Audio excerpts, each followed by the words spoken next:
Here with Lemar Smith Jr. What's good with you, Mar? I'm good. Good. All right, Mar. National champion, for everybody watching, national champion. Yep. Undefeated junior welterweight, 5-0, 4 knockouts. How you feeling? Feeling great. Feel like I'm progressing as a fighter. I'm growing. I'm learning a lot. And, I'm just growing as a fighter. I'm happy with that. I've been covering you since the amateurs, Yeah. right? You got 5 fights now. What's the biggest difference between the pros and I feel like the mindset, and I think it's like the weight too. You also got data recover. You know, in the amateurs, you had to fight every single day, so you had to keep making weight every day, and that take a lot of stress on your body. So I feel like the pros, I feel way better as a professional. Like I always wanted to be pro, but I know I had to, get my stuff out, my amateur resume up for the pros, so people can understand how good I am. what about the gloves, Mar? Gloves? No, I'm saying, what about the gloves? How did it feel smacking somebody upside the head with the mates? The glove difference is definitely crazy. Like when I first put them on and I felt them, I was like, damn. Yeah, you could. Like, with a wrap, you could feel your knuckles. Yeah, you could feel your whole hand in them joints, your whole knuckle in them little gloves. I think that's the biggest difference. Because the 10s, they used to be real puffy. Like they used to be puffy where like sometimes you can't even feel what you're throwing. But with the 8s, you could feel their whole head. I feel like that's another big difference too. Is that why we seeing 4 knockouts? Yeah, that's definitely why y'all see 4 knockouts for sure. All them shots that I was throwing the amateurs that wasn't really doing the damage as I thought it would, and the pros is definitely doing the damage. Do you see why guys fall in love with their power though? Yeah, I see why guys fall in love with their power, but I know I'm honest on myself, so I know sometimes I could look for the knockout a little bit too much, but I know I just gotta let it come. Let my punches come naturally, sharp, how I usually am, and not get too hyped up. All right, so you returned to the ring December 13th. Yep. Was that Chester? Chester, PA. Chester, PA. Harris Casino. All right, what can we look forward to? We fighting a tough veteran, got over 30 fights.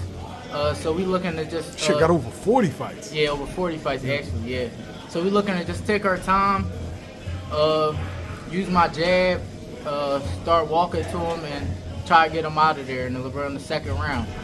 Hopefully he can just go to first, but we gonna see what he can take. When you get in there with these guys with these a lot of fights, right? Do you steal little tricks from them? Because 40 fights, you gotta be a crafty motherfucker. Yeah. I try to take and learn from every opponent I fought. Cause I feel like my second fight, when I fought a veteran, my second fight, I feel like that taught me a lot going on the rest of my fights. Like you got some guys that's really gonna come to fight that's not gonna lay down. You gotta stay on your A game, and I definitely learned that after my second fight. I didn't like the scorecard of the second fight because I beat them all easily 4 rounds, but I still learned a lot from that being my only decision fight. Mar, I've talked to world champions, right? Hall of Famers, and when you ask them what's their hardest fight, 9 times out of 10 they're gonna tell you a dude that you never heard of, a dude that was in their early part, in their prospect stages of their career. Yeah. Dude with an upside down record, they be like, yo, he hit the shit out of me, or like, yo, his pace was crazy. Yeah. It'd be a lot of guys that's that you fight and you might not think they as good, so you might be like, I could go here and do what I want, and then they don't be like that. Cause you got some guys that really gonna come to fight, not to lay down. There's always somebody for someone. That's why you gotta make sure you always 100% prepared. There's any given night in the pros with them little gloves. If the next 5 years goes perfect, next 5 years goes the way Mar wants it to go. Yeah. Where's Lemar Smith Jr.? I definitely think I'm gonna be a world champion at 140 pounds for sure. I think I'm definitely have a belt and looking and be going on to the next weight class at 147. Because I think I'm gonna be at 147 probably for only the next 3-4 years. I feel like I'm still growing. I'm gonna get bigger, stronger, and yeah. Like to eat more? 140. Like to eat? Yeah, I love to eat. I'm not gonna lie. At least you're honest. We boxers love to eat, bro. I went through a lot of times in my life where I had to kill myself at 8, 9 years old making weight. Like really having to lose 10 pounds at 8, 9 years old, really sacrificing, missing Thanksgiving, just missing a lot of events with family just for boxing. So I think that also played a factor of me being greedy. Once I got older, nobody could control me but me. Yo, fans in their minds, oh, it's drugs, it's liquor that be throwing fighters off. It's women. Yo, they don't realize it's food. It's really food. It's food. Yeah, it's really food. Food is the main thing, bro. I ain't gonna lie, I learned that food is the main thing because I don't like when I get too big, because when you get too big, you start feeling sluggish, not feeling yourself, you start getting lackadaisical. But when you some days you can eat right, and some days you can do what you want. That's how it is. But as long as you still in the gym, you good. I make sure that even when I'm eating wrong, I'm always gonna be in the gym. All right, Mark, I gotta ask you about boxing. Yep. Big fight announced today, January 31st, Shakur Stevenson, Teofimo Lopez. How you feeling about that? Gosh, I gotta go to that one out in New York City. I feel like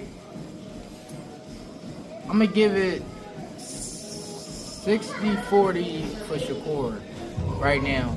I give it 60-40 Shakur. I feel like Shakur boxing can make it real tough for T.O. I don't like how T.O. fight when he fight against people that just box.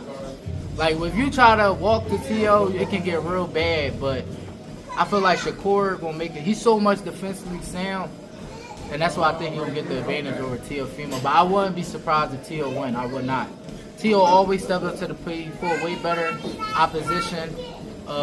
He's a bigger fighter physically, but I don't think height-wise he is a big fighter. But as physically, I feel like he's bigger than Shakur for a bigger weight classes. So I feel like that can play a factor. But I just think Shakur is just too smart of a fighter.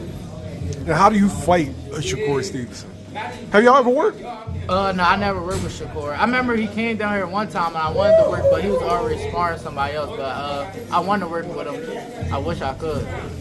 How do you fight a guy like that? Super defensive, seem like he's always a step ahead of you. I just feel like your work rate gotta be, you gotta put punches on Shakur. Like, you gotta do accumulation of punches. You gotta have really great defense yourself, because he like to go around a lot. Shakur like to go around your guard. You come in the tight guard, he like to go around a lot. He honestly don't really like to move like that no more. So it's like you can get to him. I feel like you gotta be a real good thinking fighter. Like, you gotta be on his type of mindset of thinking, knowing what he want. Because if you know what he want, you can capitalize on it. But it's just gonna be really tough. It's gonna be real tough being Shakur. Like, it's gonna be a dog fight being Shakur. All right, now if you Shakur, how do you attack T.O.? If I was Shakur, I'd attack T.O.? Yeah. I would suggest Shakur just be Shakur. Don't do what the fans want him to do. Because at the end of the day, they not taking the punches at the end of the day. So I feel like he should just box, use his jab, turn them, just be like that type of Shakur. I think if he really sitting there fighting T.O., I don't think he can beat T.O. in that way. Honestly, I don't. I just don't. I'm not gonna lie. I don't think he can beat T.O. If he fighting there with T.O. like how he just did to Cepeda, he not gonna beat T.O. I think that's just my opinion. I just don't see it. He gotta move.